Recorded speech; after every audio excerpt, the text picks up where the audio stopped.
Assalamualaikum warahmatullahi wabarakatuh.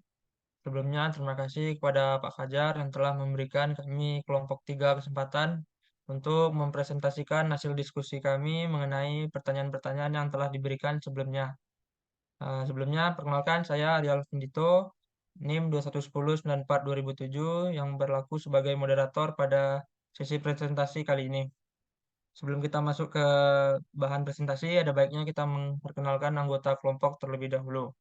Yang pertama ada Yulandra Helmi dengan NIM 2110947002, ada Budi Kurniawan dengan NIM 2110947003, Nursyara Akvinda dengan NIM 2110941009, Anissa Nurul Aini dengan NIM 2110941012, Mimi Muarmi Yasa dengan NIM 2110941013, Mifdal Meyasa dengan NIM 2110941024, Zahira Riayah dengan NIM 2110941037, saya sendiri Real Vindito dengan NIM 211094-2007, Dea Firly Nandini dengan NIM 211094-2012, Ahmad Rayhan Pratama dengan NIM 211094-2021, Amanda Yasila dengan NIM 211094-2023, dan Hafiz Adliananda dengan NIM 211094-3002.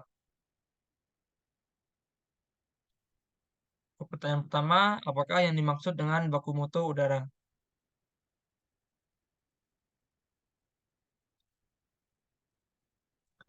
Baku mutu adalah ukuran batas atau kadar makhluk hidup, zat, energi, atau komponen yang ada atau harus ada dan atau unsur pencemar yang ditenggang keberadaannya dalam suatu sumber daya tertentu sebagai unsur lingkungan hidup. Ahli hukum mengartikan baku mutu adalah suatu peraturan resmi pemerintah yang harus dilaksanakan yang berisi mengenai spesifikasi dari jumlah bahan pencemar yang boleh dibuang atau jumlah kandungan yang boleh berada dalam media ambien. Untuk penjelasan berikutnya akan disampaikan oleh Uda Budi. Kepada Uda Budi, dipersilakan.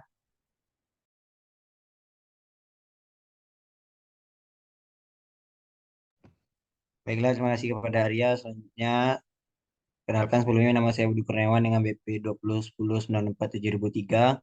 Saya akan menjelaskan kembali tentang baku mutu udara. Baku mutu udara adalah ukuran batas atau kadar zat, energi, dan atau komponen yang ada atau yang seharusnya ada, dan unsur pencemar yang ditinggal keberadaannya dalam udara, baik udara ambien ataupun udara emisi.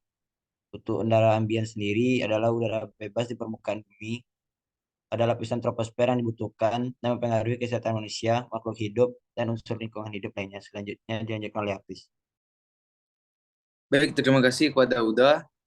Saya Hafiz Adliananda, BP 211094-3002, akan menjelaskan tentang contoh baku mutu, di mana setiap negara itu memiliki baku mutu yang berbeda-beda. Contohnya itu Australia yang memiliki baku mutu PM 2,5-nya yaitu 8 mikrogram per meter kubik. Sedangkan Indonesia itu berada di tingkat sekunderi dengan baku mutu yang lebih longgar yaitu 15 mikrogram per meter kubik. Selanjutnya dikembalikan ke moderator.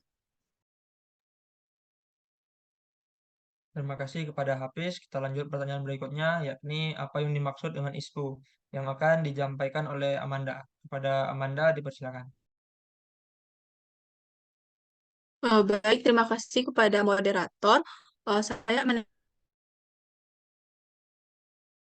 1/10/2023. Di sini saya akan menjelaskan apa yang dimaksud dengan indeks standar pencemar udara. ISPU jika mengacu kepada Permen LHK nomor P14 garing MLHK garing 1 garing 7 garing satuan yang kan kondisi mutu udara ambien di lokasi tertentu, yang mana didasarkan kepada dampak terhadap kesehatan manusia, nilai estetika, dan makhluk hidup lainnya. Adapun parameter dari ISPU ini terdiri PM10, partikulat PM monoksida, nitrogen dioksida, dan hidrokarbon. Yang mana pada parameter ini terdapat dua parameter yang merupakan pembaruan dari regulasi sebelumnya, yaitu karbon. Sekian dari saya kembalikan kepada moderator. Terima kasih kepada Amanda. Selanjutnya akan disampaikan oleh Nur Syara. Kepada Nur Syara dipersilakan. Baiklah, saya Nur Syaraf Pinda, BP 21109410009. Untuk perhitungan ISPU sendiri yaitu menggunakan rumus I sama dengan IA kurang IB per XA kurang XB dikali dengan XX kurang XB ditambah 1B dengan keterangan I itu adalah ISPU terhitung, IA adalah ISPU batas atas, IB ISPU batas bawah, XA merupakan kadar ambien batas atas dengan satuan mg per meter kubik, XB kadar ambien batas bawah, dan XX merupakan kadar ambien nyata hasil pengukuran. Selanjutnya akan dijelaskan oleh Ahmad Raihan. Baik, terima kasih Vinda. Baik, saya Ahmad Raihan Pratama akan menjelaskan tentang tabel konversi nilai konsentrasi parameter pada ISPU. Jadi ISPU ini ada di dalam rank antara 0 hingga 300, lebih dari 300. Nah, sesuai dengan standar baku mutu permen LHK tadi, maka partikulat-partikulat itu dihitung dengan data pengukuran yang dilakukan selama 24 jam secara terus-menerus. Jadi tidak ada berhenti selama 24 jam ini. Nah, kategori terendah dari indeks satuan pencemaran udara itu adalah dari 0 hingga 50, di mana bisa kita lihat jumlah partikulat PM10, PM2,5, sulfur dioksida, karbon dioksida, ozon, nitrogen dioksida, dan hidrokarbon itu merupakan nilai yang paling kecil dibandingkan rank indeks standar pencemaran udara lainnya. Artinya, semakin besar nilai indeks standar pencemaran udara ini, maka semakin buruk kualitas udara pada daerah tersebut. Dikembalikan kepada moderator. Terima kasih kepada Ahmad. Pertanyaan berikutnya yakni satuan apakah yang dipakai dalam menginformasikan kualitas udara yang akan disampaikan oleh Yasa. Kepada Yasa dipersilakan. Baiklah, terima kasih kepada moderator. Perkenalkan, nama saya Mifdal Miyasa, BP 21109411024. Mengenai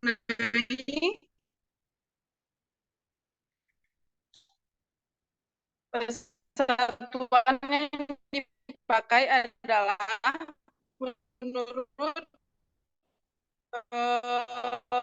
Permen LHK nomor 14 tahun 2020 pada panjurnya disingkat ISPU adalah angka yang tidak mempunyai satuan yang menggambarkan kondisi mutu dampak terhadap kesehatan manusia, nilai estetika, dan makhluk hidup lainnya.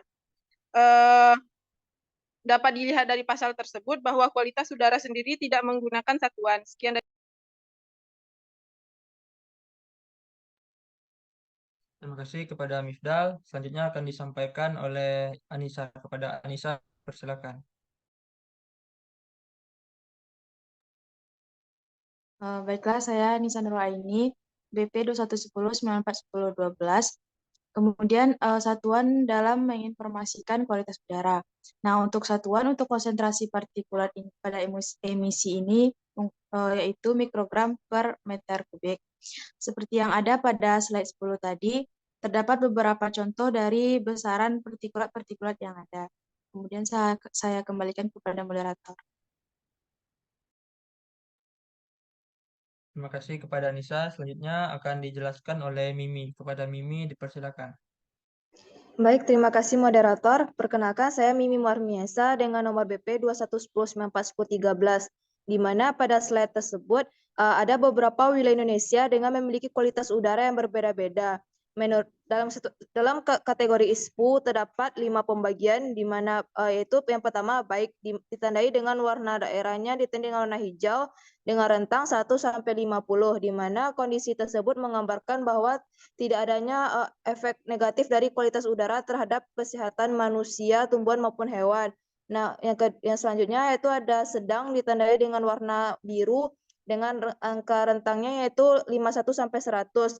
Di sini memiliki arti bahwa tingkat mutu udara tersebut masih dalam kategori diterima untuk kesehatan manusia, namun dapat mempengaruhi keadaan lingkungan sekitarnya. Lalu ada tidak sehat dengan status warna kuning dengan angka rentang 11-200, di mana tingkat mutu udara tersebut bersifat merugikan pada manusia, tumbuhan, dan hewan. Lalu ada sangat tidak sehat ditandai dengan warna merah dengan rangka rentang ISPU 201 sampai 300. Itu tuh menandakan tingkat mutu udara tersebut dapat meningkatkan resiko gangguan kesehatan pada sejumlah segmen populasi pada suatu yang terpapar. Lalu ada untuk status warna hitam itu kategori berbahaya di mana angka rentangnya lebih dari 301. Di sini artinya itu tingkat kualitas udara tersebut dapat merugikan yang paling serius kepada kesehatan untuk populasi-populasi yang terjangkut pada wilayah tersebut di mana membutuhkan penanganan yang cepat. Sekian saya kembalikan kepada moderator. Terima kasih kepada Mimi. Kita lanjut pertanyaan berikutnya, yakni peraturan apakah yang berlaku saat ini terkait pemantauan kualitas udara? Yang akan disampaikan oleh Zahira. Kepada Zahira, dipersilakan.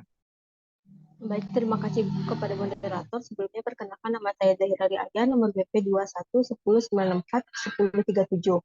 Salah satu peraturan yang berlaku saat ini terkait pemantauan kualitas udara ialah PP nomor 22 tahun 2021, yang mana peraturan ini merupakan peraturan pengganti dari PP nomor 41 tahun 1999 tentang pengendalian pencemaran udara. Nah, pada PP nomor 22 ini, pengelolaan kualitas udara diatur dalam bab 4 yang terdapat pada pasal 163 hingga pasal 219. Lalu penyelenggaraan perlindungan dan pengelolaan mutu udara meliputi perencanaan, pemanfaatan, dan pengendalian. Perencanaan, perlindungan, dan pengelolaan mutu udara dilakukan melalui inventarisasi udara, penyusunan dan penetapan baku mutu udara ambien, penyusunan dan penetapan WPPMU dan RPPMU. WPPMU dan RPPMU ini merupakan pengaturan terbaru yang sebelumnya tidak diatur pada PP 41 tahun 1959. Pengendalian pencemaran udara meliputi pencegahan, penanggulangan, dan pemulihan dampak pencemaran udara. Dikembalikan pada moderator. Terima kasih kepada Zahira. Selanjutnya akan disampaikan oleh Uda Yulandra. Kepada Uda Yulandra, dipersilakan. Baiklah, terima kasih kepada moderator. Selanjutnya itu Permen LHK nomor 14 tahun 2020 yang berisi tentang yang pertama, indeks standar pencemaran udara yang disikat dengan ISPU. Yang kedua, stasiun pemantauan kualitas udara ambien yang disikat dengan SPQA adalah perangkat yang terdiri atas peralatan pemantauan kualitas udara ambien yang beroperasi secara terus-menerus dan data-datanya dapat dipantau secara langsung. Yang ketiga, perangkat pengolahan data adalah perangkat yang digunakan untuk menerima, menghitung, dan menyimpan data hasil pemantauan. Selanjutnya, status warna adalah indikator kondisi masing-masing kategori rentang ISPU. Menteri yang menyelenggarakan urusan pemerintah di bidang perlindungan dan pengolahan lingkungan hidup. Kepada moderator. Terima kasih kepada Uda Yulandra. Selanjutnya akan disampaikan oleh Dea Firly. Kepada Dea, dipersilakan. Baiklah, terima kasih moderator. Selanjutnya, Peraturan Menteri Lingkungan Hidup dan Kehutanan nomor 13 tahun 2021, yaitu yang berisi tentang yang pertama, sistem pemantauan emisi secara terus-menerus merupakan alat yang bertujuan untuk mengukur kadar suatu parameter.